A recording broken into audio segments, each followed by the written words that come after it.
మెల్లమెల్లగా భగవంతుడిని పక్కకి జరిపేస్తున్నాం అనమాట. ప్రతి పండగకి కూడా లేదా 2 చేస్తున్నాం మనం. ఒకటి భగవంతుడికి పక్కకి జరుపుతుందా, లేదా భగవంతుడి పేరు చెప్పుకొని మనం ఎంజాయ్ చేస్తాం.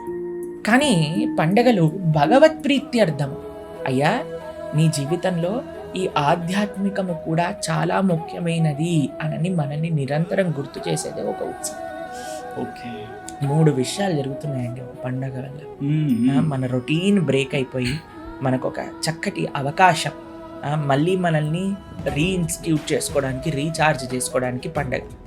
2, ఒకటి మనకుండే ఏదైతే ఆ బాధలు ఉంటాయో, ఏవైతే సమ్ కైండ్ ఆఫ్ నెగిటివిటీ ఉంటుందో అదంతా డీటాక్స్ అంటారు చూడండి, ఈ రోజుల్లో డీటాక్స్ అయ్యే సమయం అనమాట ఉత్సవం అనేది. 3వది మన ప్రియారిటీస్. నీ ప్రియారిటీ నీ ఫ్యామిలీ, నీ ప్రియారిటీ దైవము, నీ ప్రియారిటీ 10 మందికి మంచి పంచటము, ఆనందంగా ఉండటము, ఇది నీ ప్రియారిటీ అని చూపించేదే ఈ ఉత్సవం. దీన్ని దేనికైనా ఆపాదన చేయండి. అందులో చాలా విశేషం దీపావళి.